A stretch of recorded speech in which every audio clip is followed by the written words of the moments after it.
அதாவது இப்போ இந்த பைபிளில் இருக்கிற ஒவ்வொரு வசனங்களும் வந்து 2000 வருஷத்துக்கு முன்பதாக வந்து எழுதப்பட்டிருக்குது. இப்போ நம்ம அதை கொஞ்சம் ஆழமாக பார்ப்போம். ஏனென்றால் 2000 வருஷத்துக்கு முன்பதாக பார்த்தோன்னா யார் கையிலையும் பைபிள்லாம் இருந்திருக்காது.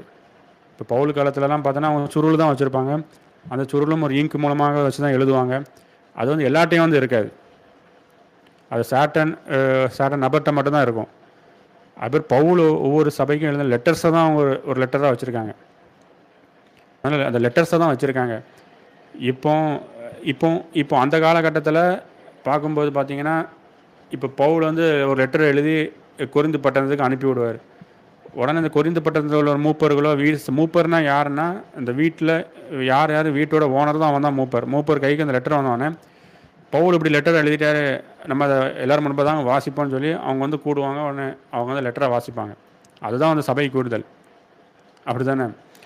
இப்போ அப்படி நம்ம பார்க்கும்போது பார்த்தீங்கன்னா, இப்போ நம்ம கையில் எல்லார் கையிலையுமே அந்த லெட்டர் வந்து இருக்குது. அப்படின்னா நம்ம அந்த லெட்டரை இப்போ அதாவது லெட்டர் தான் பைபிள். இப்போ அந்த பைபிளை நம்ம வாசிக்கிறதே சபை கூடுதல் தான். ஜெயபிரசன்னா பிரதர், நம்ம இப்போ அந்த காலகட்டத்தில் யார்ட்டையும் பைபிள் கிடையாது. ஒரு ஓலை சுருளில் வச்சுருப்பாங்க. சாட்டன் நபரை வந்து ஒரு இடத்துக்கு வந்து கூப்பிட்டு வரவழைச்சி அந்த பவுல் லெட்டர் எழுதியிருக்காரு, கொரிந்து பட்டணத்துக்கு லெட்டர் எழுதியிருக்காரு, உங்களுக்குள்ளே கலகம் உண்டாயிருக்குது அப்படி இப்படின்னு எழுதியிருக்காருன்னு சொல்லி அதை வாசிப்பாங்க. அதை வந்து கேட்பாங்க. அதுதான் அந்த சபை கூடுதல். இப்போ பவுல் எழுதின லெட்டர் எல்லார் கையிலுமே இருக்குது. அதாவது பவுல் எழுதின லெட்டர்னா பவுல் பேசுனது, அப்படி தானே?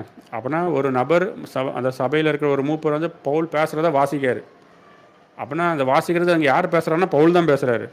அப்படின்னா பவுல் மூலமாக பேசுகிறது யாருன்னா பரிசுத்தாவியனவர் தான் பேசுகிறாரு. அப்புறம் மொத்தத்தில் அங்கே பேசுகிறது யார் என்றால் ஒவ்வொரு இண்டிவிஜுவலுக்குள்ளேயும் பரிசுத்தாவியனவர் தான் பேசுகிறாரு. இப்போ அந்த லெட்டரே நம்மக்கிட்டே கையில் இருக்குது. இப்போ நம்ம அதை வாசிக்கணும்னா நம்ம பைபிளை வாசிக்கிறது சபை கூடி வருதுதான்.